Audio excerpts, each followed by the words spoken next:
Good morning children.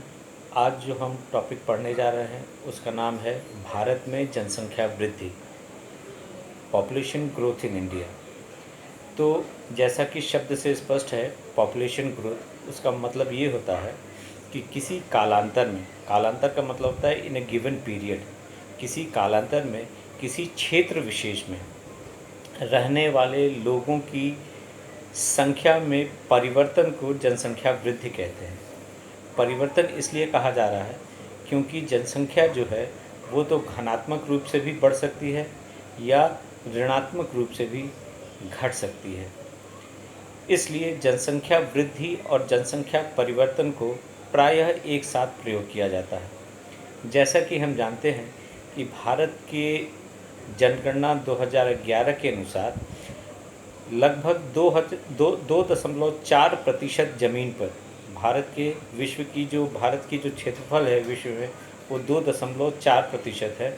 उतने ज़मीन पर लगभग 17.5% जनसंख्या निवास करती है और 2011 की जनगणना के अनुसार ही भारत का जो वार्षिक वृद्धि दर है वो 1.64% है। जनसंख्या वृद्धि दर जो है वार्षिक वो 1.64% है और वही डेकेडल ग्रोथ रेट जो है यानी कि दशकीय जनसंख्या वृद्धि दर जो है वो 17.64% है।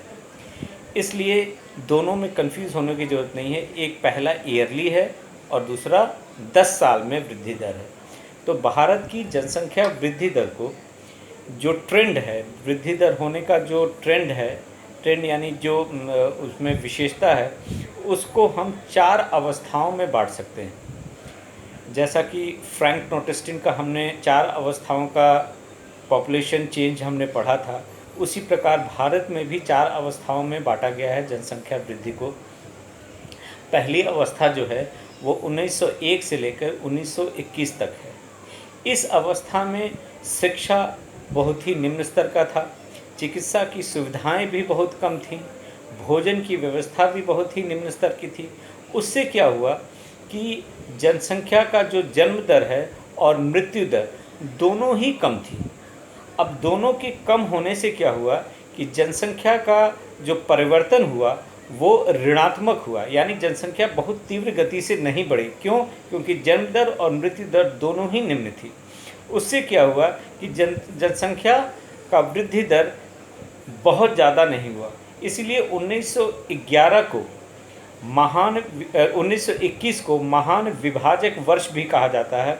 इसको याद रखो, ग्रेट डिवाइडिंग ईयर, महान विभाजक वर्ष कहा जाता है, क्योंकि इस वर्ष में भारत की जो जनसंख्या वृद्धि दर है वो पहली बार ऋणात्मक दर्ज की गई थी। ठीक है, तो ये था पहला स्टेज। दूसरा स्टेज जो है वो 1921 से लेकर 1951 तक है।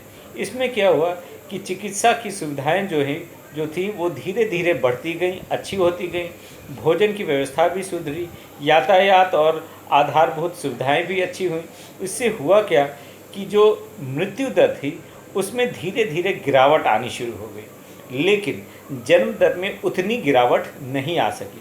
तो इसका परिणाम ये हुआ कि जो जनसंख्या जो परिवर्तन दर था वो घनात्मक हुआ, यानी जनसंख्या वृद्धि दर जो हुई वो पॉजिटिव हुई, लेकिन उतनी गति से जनसंख्या वृद्धि दर नहीं हो सकी।